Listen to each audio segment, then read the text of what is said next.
literally right across. Ask her what her alias name. Yeah, that's her office right there. Right there. Hello?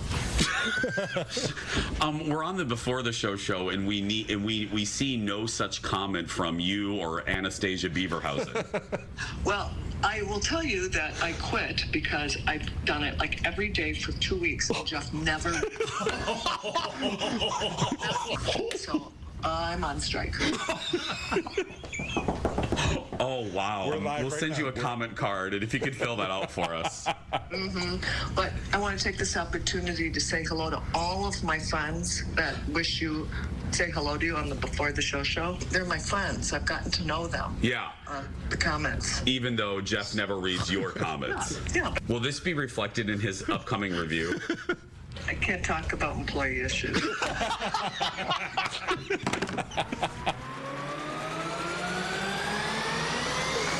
Here we go. Have a seat. Have a seat. Save your energy. We have an hour. I said if I was going to do TV, I was never not going to be myself. Where are the people who are a little bit different? You're sitting next to one on the couch. So let's just say that. Try not to suck today. Now, here's Jason.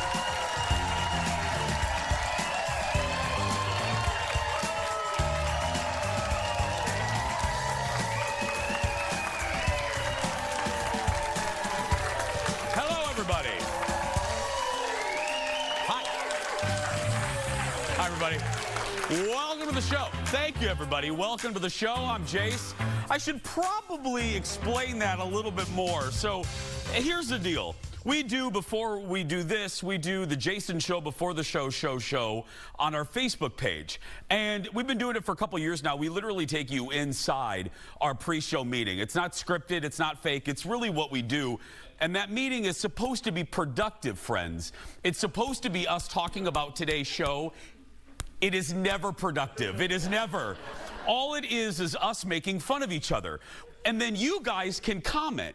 So that's what they meant by, so Jeff runs it, our executive producer, and reads questions to me. He's like, okay, Jason, Mary in Schaumburg would like to know what kind of dogs you have or whatever.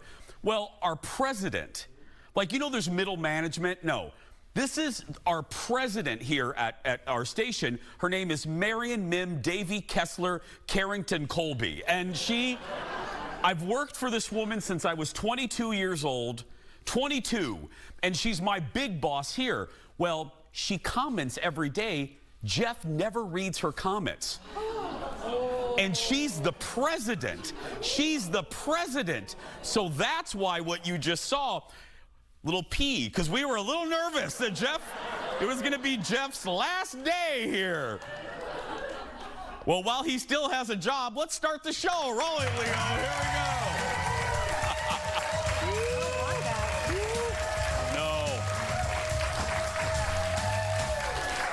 Everybody.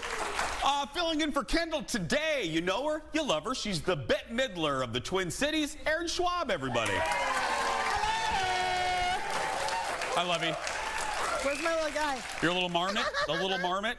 I got a letter from a woman in Sioux City, one of our new stations, one of our new cities. Hi. Her name was Sue. She wrote to me on my personal social accounts, and she said, what is that critter behind the sidekick? And I said, oh, that's a marmot.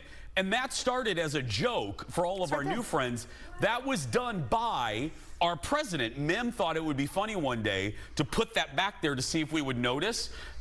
3 years later, we haven't moved it. So it's there, and now we can't move it because when we move it, people, you hear about it. We get angry emails. Where is the rodent? Where is the rodent? So yeah. As audience coordinator, I have had to literally go and like look for it because people are like, where is it? Where is it? Yeah. Where'd it go? And it's usually behind Kendall, but yeah, you have the honor now of having it, yeah. So speaking of the sidekick, I want to say Aaron is going to be back probably at some point during Kendall's maternity leave, because I just want to say, because our friend Fallon starts on Tuesday filling in, but before she does, I just want everyone to give a round of applause because Aaron has done such a great job filling in. Yeah, I knew it. Yeah. Thanks, Jason. You have. Thank you. not that I had any doubt, but we've never done this. And then at the fair, you filled in, and I was like, slap my butt and call me Judy. She's good. You know what I mean? Well, I just want to say thank you to you guys, because it is not often that at age 52, somebody gives you something that is hard and scary to do. And to come, this is scary. I don't know if you guys know that. Yeah. It is. It's something that I've never done before. Yeah. I don't know that I'm good at it. And then I got such great feedback from you guys. But coming into it, it really is. It's different. I usually do things where I go on stage, I perform, and I leave, and there is no record of what I have done. So like this, there is a record of everything I've done. Oh, you will live forever on YouTube. Yes. I know. No, but you're my buddy. I love you, and I knew you'd do great, and you have done great. I can't wait for you to come back, and we're all excited. You'll get to know Fallon. She was here yesterday. She's great. It was. It devolved within 15 seconds into just debauchery. So you will love it. Let's start today's show, though. Roll it, Leo. Time for the hot dish. Let's get started. Debauchery. Okay, we're also getting emails about Erin clapping because she usually, the studio audience knows Erin. What? Put your little... I know. Okay, there we go. Oh my God, it's like flashbacks to my childhood. I know, like the nuns. You just spanked me with I'm like a spoon. I'm like a little gay nun hitting you. Yeah, there we go. Dear Diary. Dear Diary. Today, Jason said he was a little gay nun. That's right. I put that in my file for later. We're going to get Jason Show t-shirts that say that. Anyway, let's get started. After months of promotion, we finally got to see the Golden Bachelor in action last night. ABC's spinoff featuring a 72-year-old bachelor and women in their 60s and 70s premiered last night on the Alphabet Network, and it didn't take long for Jerry, that's the dude, Gary, is it Gary? Gary, to hand out the first impression rose. Look at this. This is the first rose that I will hand out.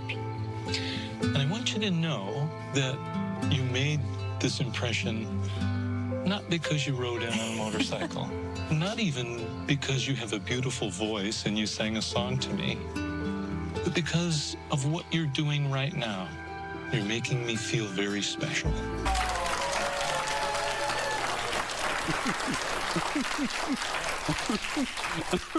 No. The show started with Gary getting ready and putting his hearing aids on. Yeah. And I'm not, look, oh, no. That sounds like I'm being facetious or making fun of it. You know, what we're saying is, you know the sequences on every Bachelor season premiere where they show the dude in the shower all lathered up naked? Look, I love those sequences, but they did it kind of with Gary, and at the end, the last shot was a close-up of him putting his ear, which I loved. I thought it was real. I thought it endeared me to him. I felt like it was very dramatic. Yeah. He very dramatically put on his hearing aids. Oh. One at a time. No. Oh, wait. No. 4 women were sent home last night, and if you thought the senior version of The Bachelor would be drama-free, nope. Here's a look at what to expect. You made it sound like you chose me. This just doesn't work. You can't keep going like this. I just don't have the connection that I did. I'm sorry. Oh my God, how is this happening? Oh boy, gonna hit the fan now. The only time I've ever felt worse in my whole life is when my wife passed away. And this is a close second. I'm done. Ooh. I love Gary. I know. That is like AARPD drama. Like, that is like, you know. That is. And look, I'm knocking at AARP's door. Don't email me. I'm there. But you don't have your trunk organizer yet? I don't. I'm waiting. When I get that pamphlet from AARP in the mail, I'm calling in sick that day. I really am. I'm gonna say, how many people in the audience got a letter in the mail that said, fill this out and you get a free trunk organizer? See? They can keep their trunk. Well, okay, do you want a little dish? I do, but I might already know it. You might know it. This is a little spoilery. I'm not going to give everything away, Jeff. Don't worry. Executive producer Jeff is already upset over there. I'm not going to ruin it for people. We hear that our Minnesotan, Leslie Fema, does very well. That's all I'm going to say. And here's what I also know. Was taking a little jog by the Mississippi River a couple months ago. I'm running, I'm like, run on with Oprah. And then I look, and there's an ABC crew by the Mississippi. Just saying, they've been filming here. I know people that are related to her. Oh, I do too. I know. But we know different people. We know different people. I know. Yeah. So we should do like a tell-all. Yeah, she does very well. Anyway, next up, a new song for your weekend playlist, the comeback track from NSYNC, or MSync. NSYNC is available right now. It's available. It dropped overnight. Let's check it out. I don't mind if the world spins faster, faster, faster. Just let me take you to a better place. I'm gonna make you kiss the sky tonight. Yeah, if you let me show. Okay, it's Better Place, everyone. It's called Better Place. It's on the soundtrack to the next Trolls movie. Well, Erin's bopping. Look at her. I mean, you like it?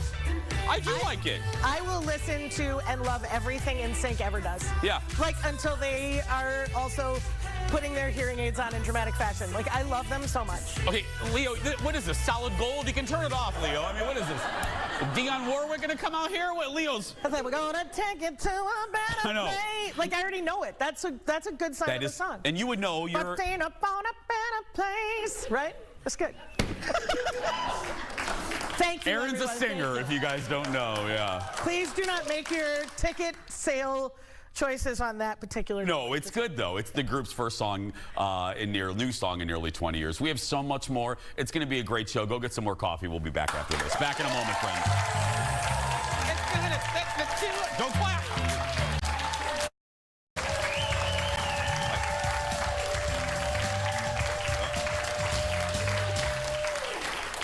Don't clap.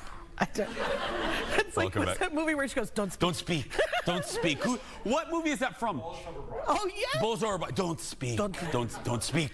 Diane Wiest, yeah, welcome back. Phone behavior was a topic on Watch What Happens Live with Andy Cohen last night. He asked his guests, Kerry Washington and Anderson Cooper, about Instagram, DMs, and more. That is our Late Night Rewind.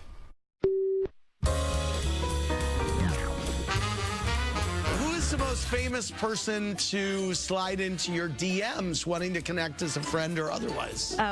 Shaquille O'Neal. Wow, I love it. He's a big Scandal fan, and he's always like, I'll do anything for command. That's amazing. What about you? I don't know. You? Ricky Martin, maybe, but not like just as a friend. Okay. Yeah. We were talking about kids. He was congratulating me. Take it to the next level, babe. Yeah. I mean, I love how Anderson just went, oh, Ricky Martin slid into my DMs. I would have a heart attack. You know what I mean?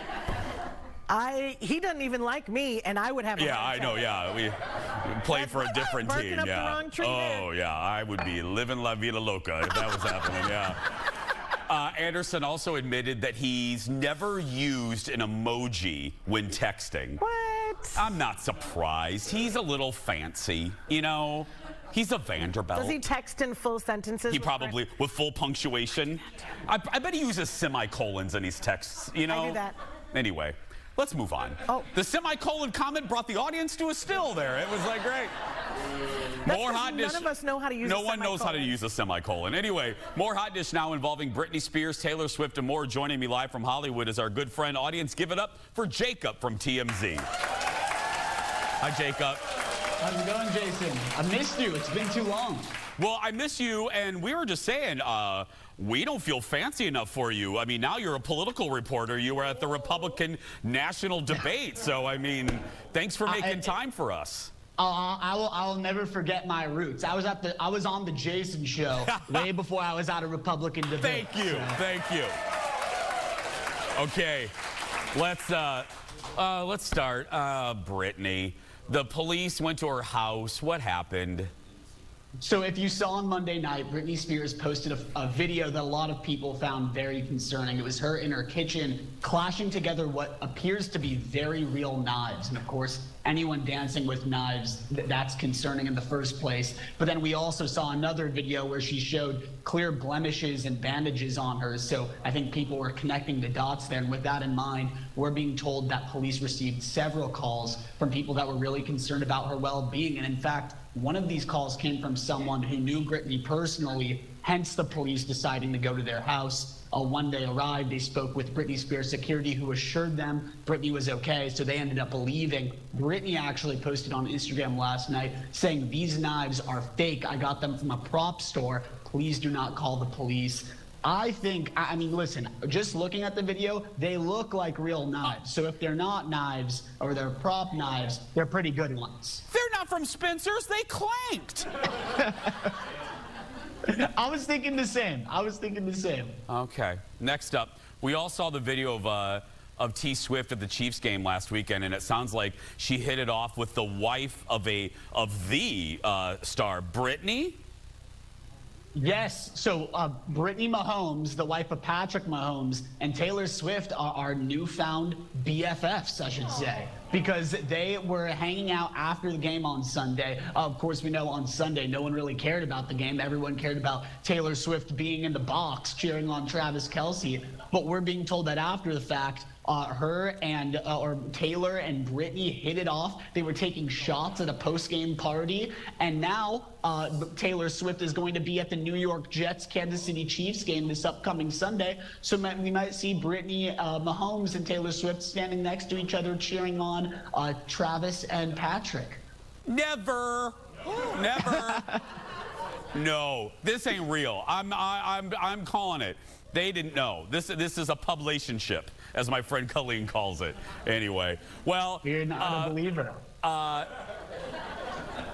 Political reporter Jacob Wasserman, everybody. Thank you, buddy. Good to see you. Thank you, Jason. And did you hear, this is how we're just living, this is Taylor Swift's planet, and we're just living on it.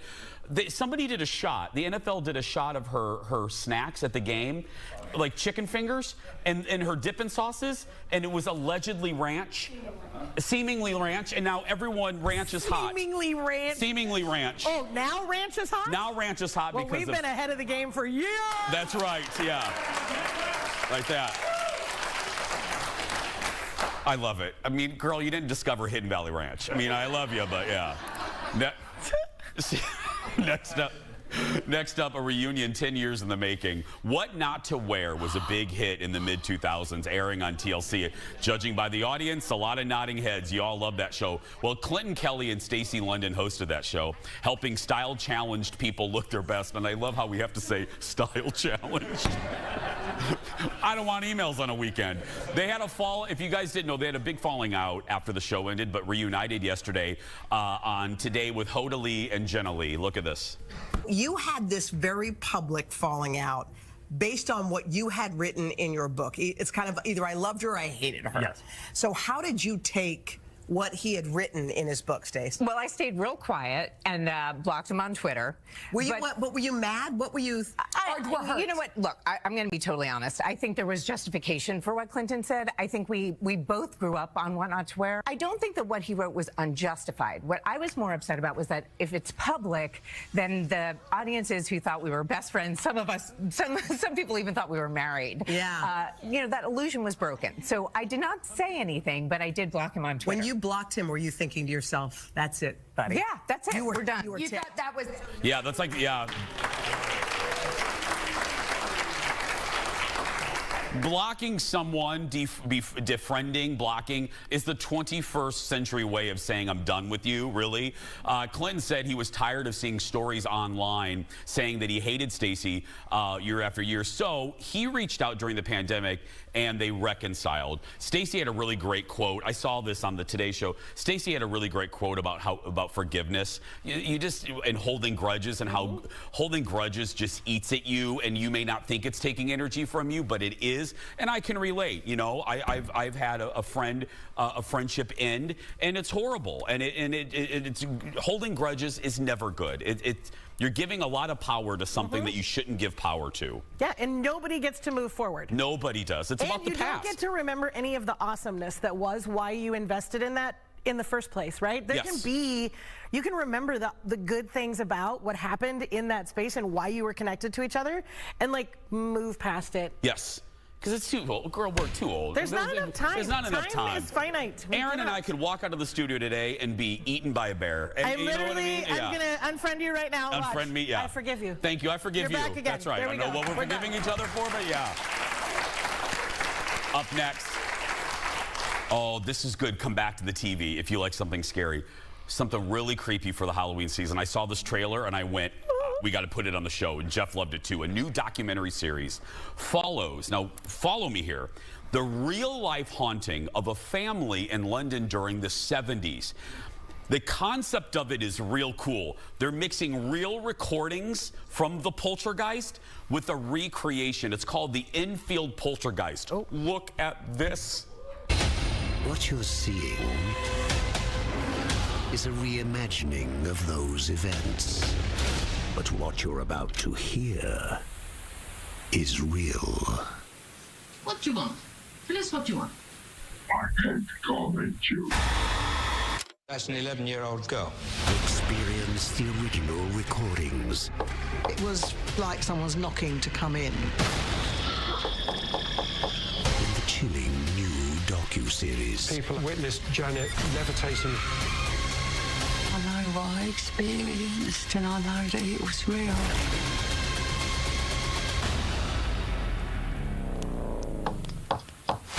The Enfield Poltergeist. Yeah. So the incident in that inspired the movie The Conjuring 2. This is a 4-part series that's going to hit Apple TV Plus on October 27th. I am down for this. I love this kind of thing, but I must say, I've said it every time something like this pops up. I know that people just can't leave their house, but I swear to Oprah, if I'm in my room, and and Colin's gone this weekend, so I'm home alone. I'm Macaulay Culkin it. So please, demons, please don't come to my house this weekend. But if I am sleeping in my bed and I hear a voice that says, "I'm here to torment you," you gotta go. I will pee my pants, run out of the house, and I'm not coming back. Like, I'm not coming back. Yeah. I'm not. No. Let me be Crystal Carrington clear. I'm not coming back to pack. I'm not coming back to reclaim items. I'm not meeting the plumber to disconnect things. The dogs are going to need to find me. I'm not coming back. No. I literally just, like, my husband and I went on a trip one time. We were staying at a hotel in Niagara Falls called the Camelot Inn. And, because we wanted to find the cheesiest hotel we could find, and it was haunted. And we literally left the room at 3 o'clock in the morning and made them move us to another room. We were so terrified. I have never been so terrified in my life as I was in this hotel room, even though it had a waterbed and a hot tub.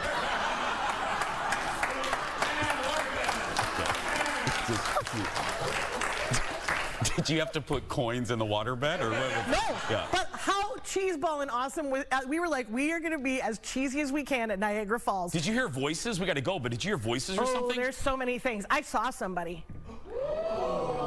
I'm not even lying to you. I saw somebody, and I was like this, ah! No. And then that was it. All of our stuff had been moved in our room when we left. The end. No. Jeff says, no, go. No. True story, I still have the key. No, you check in, but you don't check out. No, that's like the Roach Motel. We left. It's time to get to know our last JVIP of the week. We honor our Jason Show viewers weekly. This is Jill from Isanti, Minnesota. She says Kendall and I make her smile in the morning. Jill also says she likes that we're all part of her family. Well, Jill, you're part of ours. Jill's going to get a Jason Show mug. Also entered to win the monthly grand prize. That includes being a VIP guest in our audience, a $150 gift card to Becker Furniture World, and a $150 gift card. Thank you, audience, to the Institute of Advanced Aesthetics. One of my favorite guests is going to be joining us today. We'll be back after this. Stay with us.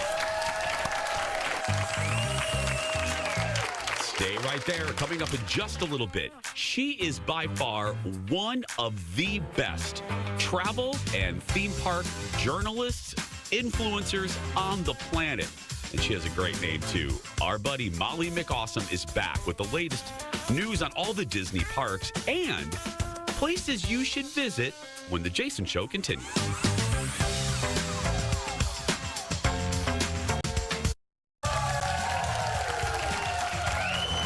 Welcome back. Welcome back.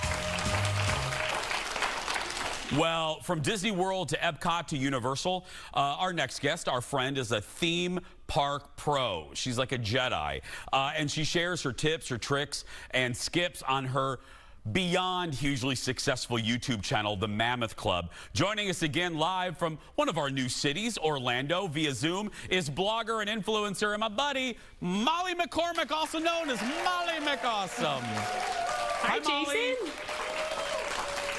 How are you? It's good to see you. You too. And now that we're in Orlando, it's like, hello, Orlando. Hi, Fox 35. That's right. Yeah. Okay, I'm so excited. You've been busy. I want to get to so much stuff. So let's do these in bullet points. Let me start with this. A few weeks back at D23, the big Disney fan club, it was announced that there is going to be an expansion at the Magic Kingdom at Disney World. No specifics, as you know. But Molly, if you're looking into the crystal ball, what do you see for this? What is your guess? They've mentioned a few things, and the thing that excites me the most is they've mentioned possibly a villains section of the park. So they've also talked about expanding with themes like Coco, but beyond that, they've mentioned villains, and I think that Disney fans want more villains. So I hope that that happens, but who knows? It was very vague. And this would be, didn't they say, Molly, when they do this, this will be on the scale. This won't be a little bitty thing. This will be on the scale of like Star Wars land as terms of acreage, right? They said it would be the biggest expansion at Magic Kingdom. So let's see it. I want some more new stuff at Magic Kingdom. Absolutely. Okay, let's move. Okay, Molly, I was so excited you were here because I had never been, let's move over to Universal. I had never been to Universal Halloween Horror Nights until last weekend. I went, Molly, I peed on myself. And Molly, I'm not kidding. I went believe you. The Last of Us house. I squatted. So scary. I squatted like a little gay basset hound, and I just piddled right there. Anyway, what should people know? Because you've been there, you go all the time. If people are watching and they're like, God, should I go? I do like haunted. What should people know about Horror Nights?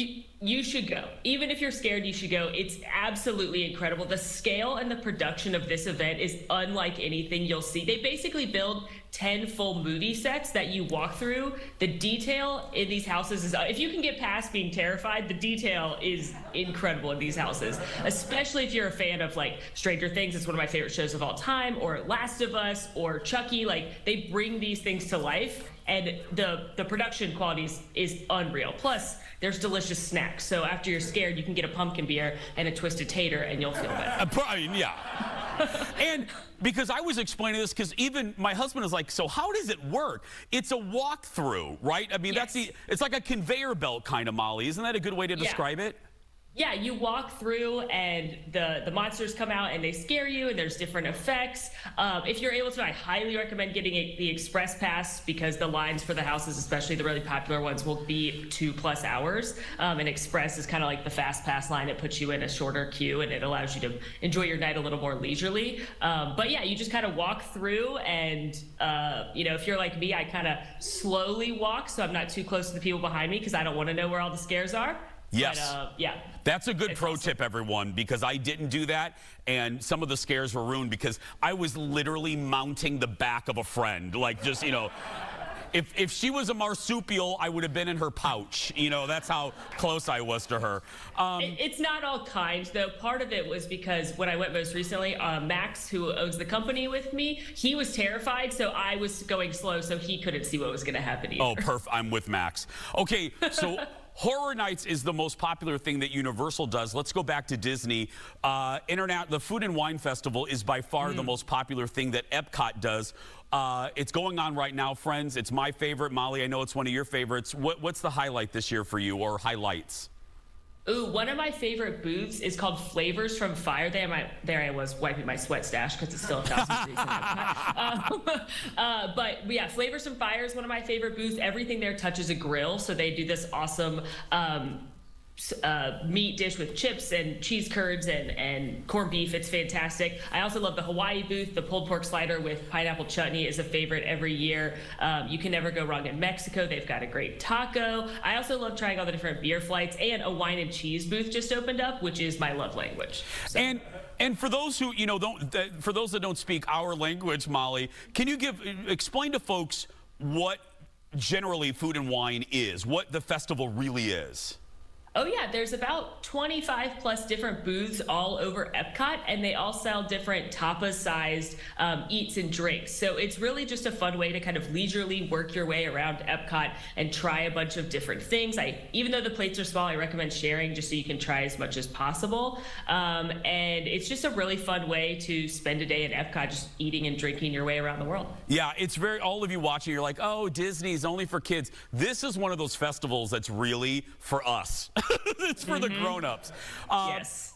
Molly has so many great tips for you if you are planning for Christmas, if you're planning for spring break, if you're planning a Disney trip. Head to her YouTube, Mammoth Club, for tips on stuff like when's the best time to go. But after the break, forget the parks. Her hidden gems, because she's right there, her hidden gems in Orlando that have nothing to do with theme parks. What are they? Where should you go? You're going to find out when we come back. Back in a moment.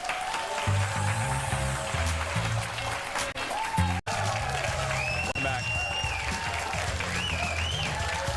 I love her. She's the best.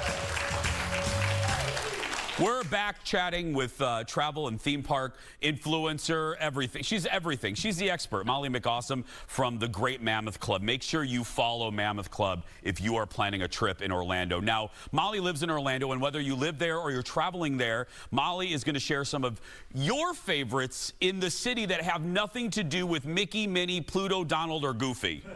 Right. Okay, number one, tell the folks High Tea made your list. What is High Tea? High Tea is a new cocktail lounge downtown Orlando, and it's Alice in Wonderland themed. Not the Disney movie, but like the Lewis Carroll classic story. And it is amazingly themed. They have characters there.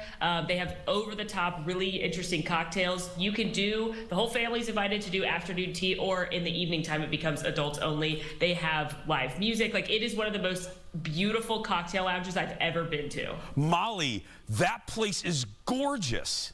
Yeah, it's stunning. The detail's unbelievable. Because you know what? I've only been to downtown a few times. Is it a popular destination now in downtown?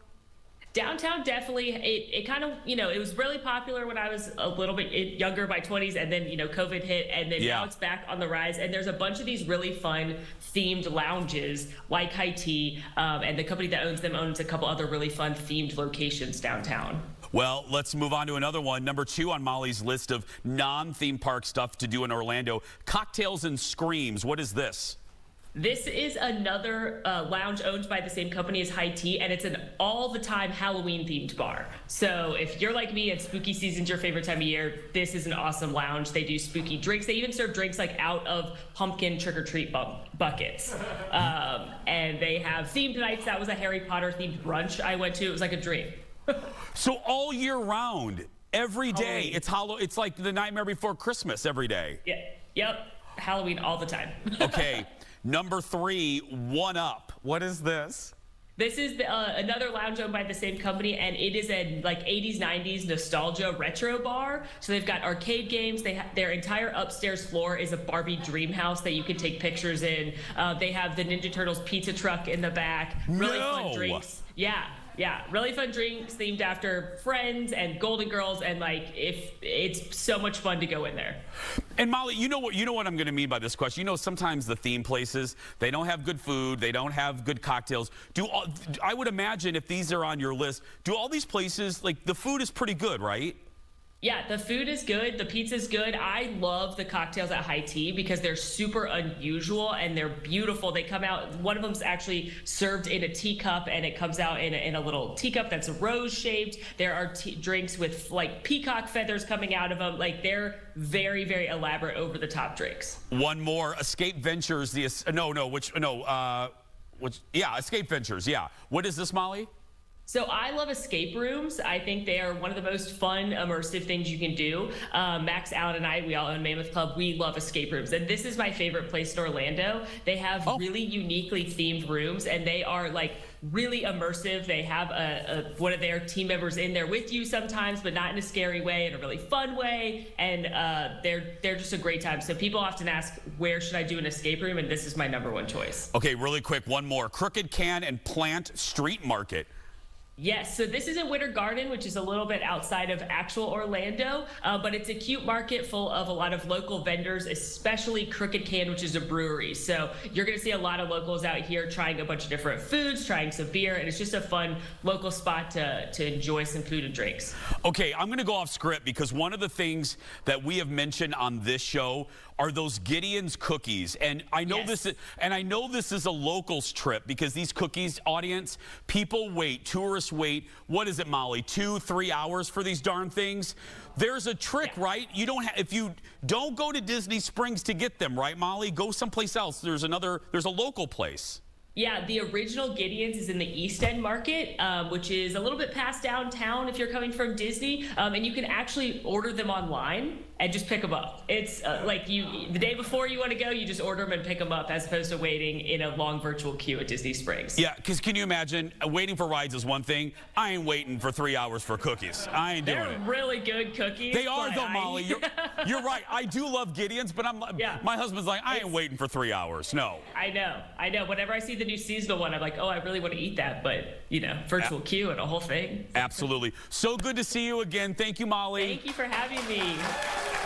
The great Molly McAwesome. Search for Molly_McAwesome. And like I said, check out her YouTube channel. It's called The Mammoth Club. And if you're planning a trip to any theme park, go. She gives you money-saving advice and more. I love her. We're going to take a break. We'll be back with a game with the audience when we return. I love her. Welcome back.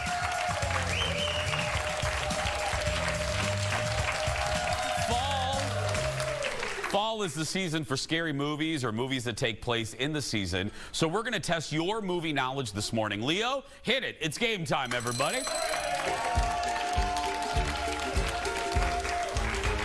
Today's game is a favorite, the emoji game. Here's how it's going to work. I'm going to show you a series of emojis on your screen that describe a movie, and you have to guess what it is. Playing today, to my left, give it up for Amber, everybody. And not to be outdone, the one, the only, it's Jerry, everyone. That's right, look at Jerry. Okay, hands above buzzers, you two. The minute you know, look right ahead of you. Director Leo, put the first puzzle up, please. What do you think that is describing? What movie? It's a movie. Anybody? 1984? The audience knows. Oh, Ghostbusters? You are right. It is Ghostbusters. Thank you. Yes. Someone said it out there.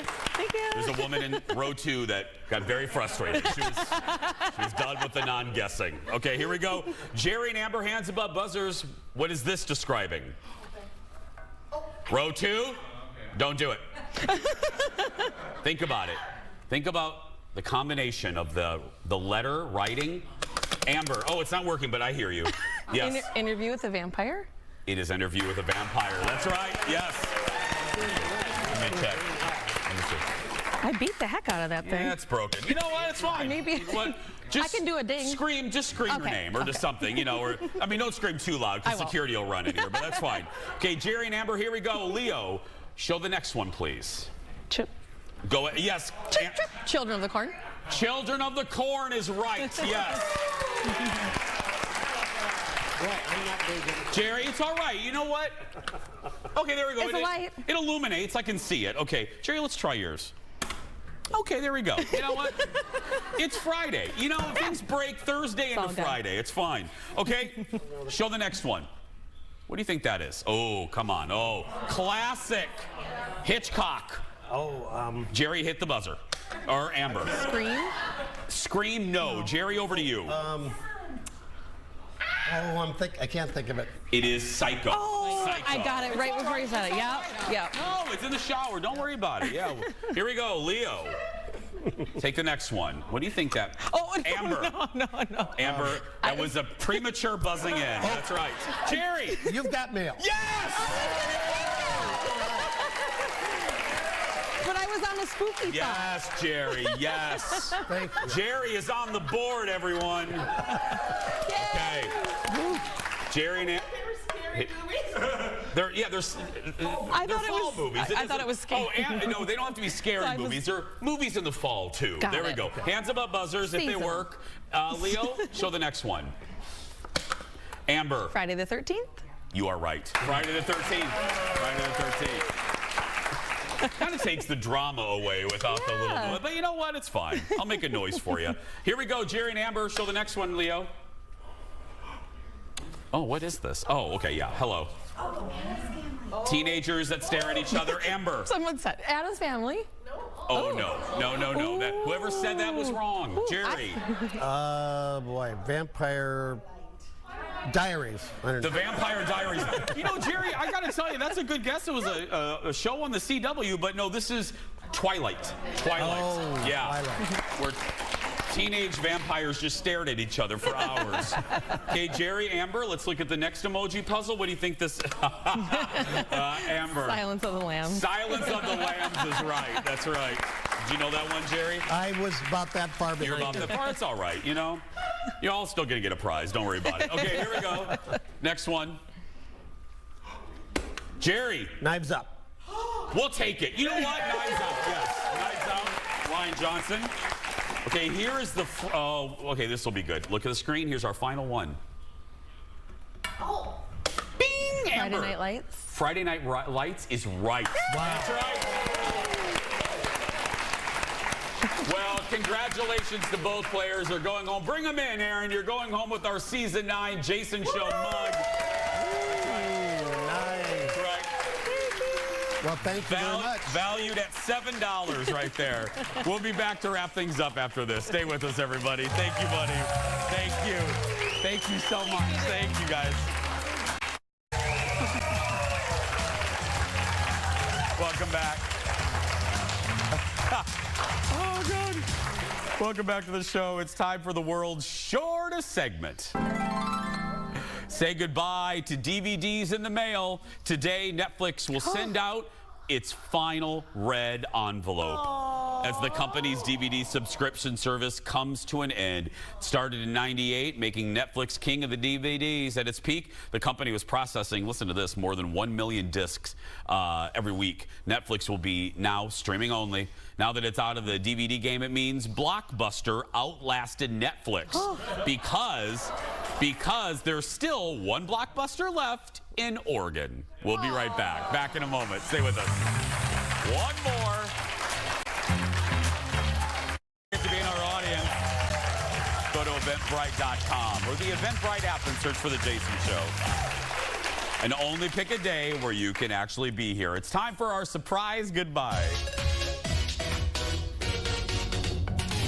Giving new meaning. Remember, I don't know what's in this segment until I read it live right now. Here we go. Giving new meaning to fake it till you make it. Fake belly buttons are the latest trend in China. Some women are adding fake belly button tattoos to their stomachs to make their legs look longer. They put them on a few inches above their actual belly button and cover the real one with pants or high-waisted skirts. Add a crop top and it creates an optical illusion, making it seem like your legs are longer. Where is the asteroid? Why? Where? And if aliens are watching, please invade us soon. I think we're done here. I think we're done. We're checked. Hey, tell everyone locally, if you're watching from the Twin Cities, you have a show coming up. I do. This upcoming, for a week from today, this upcoming Friday at Crooners. Hi. I'm going to be there at 7 o'clock doing Ladies of the 80s. So t-shirts are up and grab a Zima. We'll have a great time. Grab a Zima. Oh, yeah. And if you've never seen an Aaron show, do it. Coming up Monday, you don't want to miss this. We're kicking off October by raising awareness about breast cancer. Survivors and their family will be taking over our entire studio audience. They're going to tell their amazing stories and much more. It's going to be a really special episode of our show. That's Monday. But right now, that's going to do it for us this week. If you're watching and you're a kid that's being bullied, you go out there and be yourself because nobody can tell you you're doing it wrong. Have a great weekend, and we'll see you back here on Monday. Bye, everybody. Let's go, Aaron. Let's go to the bar.